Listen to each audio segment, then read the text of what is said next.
नमस्कार दोस्तों, स्वागत है आपका हमारे चैनल ज्ञान लो में। आज हम सॉल्व करेंगे एक्सरसाइज 10.2 का फर्स्ट क्वेश्चन। तो इसमें हमें क्या दिया गया है, हमें क्या याद करना है। पहले तो जो हम चीज़ें सीख चुके हैं वही चीज़ हमें यहाँ पर रिकॉल करनी है, यानी कि उनको यहाँ पर याद रखना है।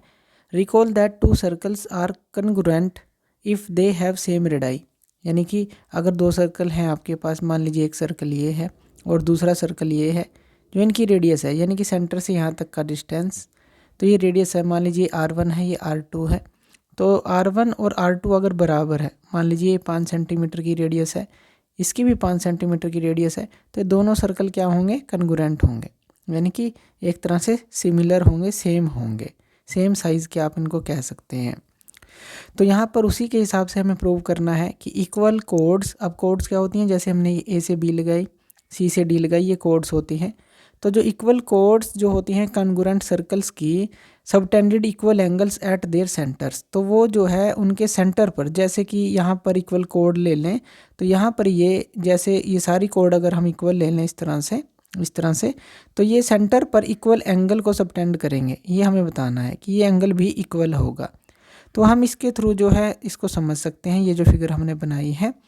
अब यहाँ पर देखिए AB जो है CD के बराबर हम ले लेते हैं, यानी कि यहाँ पर दो कोड हैं हमारे पास, जिसके अंदर हमने AB और CD को बराबर ले लिया है। AB को हमने CD के बराबर ले लिया।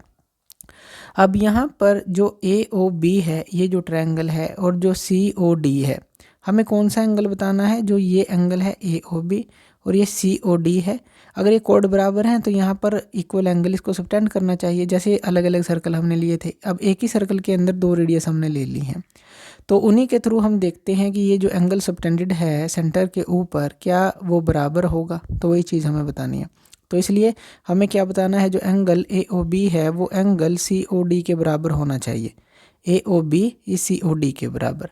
तो यहाँ पर देखिए जो AO है वो किसके बराबर हम ले सकते हैं, CO के बराबर लिख सकते हैं। अलग अलग से ट्रायंगल ले लेते हैं। ट्रायंगल ले ली हमने, एक तो ले ली AOB और एक हम ट्रायंगल ले लेते हैं COD, क्योंकि ये हमारे पास ट्रायंगल हैं। अब इन्हीं दो ट्रायंगल से अगर हम यहाँ पर लिखें कि जो AO है वो CO के बराबर है, तो लिख सकते हैं, क्योंकि ये रेडाई है सेम सर्कल के अंदर। इसी तरह से हम BO को DO के बराबर लिख सकते हैं, यानी कि ये आर्म, ये जो दूसरी ट्रायंगल की आर्म है इसके बराबर है, ये भी रेडाई है सेम सर्कल की। AB जो है CD के बराबर हमें दे ही रखा है। तो अब यहाँ पर ये तो तीनों जो आर्म है बराबर हो गई, यानी कि एक तरह से इस ट्रायंगल की, फर्स्ट ट्रायंगल की तीनों साइड इस सेकंड ट्रायंगल की तीनों साइड के बराबर हो गई। इसका मतलब क्या है, ट्रिपल एस क्राइटेरियन से हम कह सकते हैं कि ये कन्ग्रुएंट है, यानी कि ये दोनों ट्रायंगल जो है कन्ग्रुएंट प्रूव हो जाती हैं। अगर ये दोनों ट्रायंगल कन्ग्रुएंट हैं तो ये जो एंगल है, एंगल जो है AOB, वो एंगल COD के बराबर हम लिख सकते हैं, क्योंकि उनकी साइड और एंगल भी बराबर होंगे। तो इस तरह से हम इस चीज़ को प्रूव कर सकते हैं। तो थैंक यू वीडियो देखने के लिए, और इसी तरह की वीडियोज़ के लिए आप हमारे चैनल ज्ञान लो पे हमें सब्सक्राइब कर सकते हैं। धन्यवाद।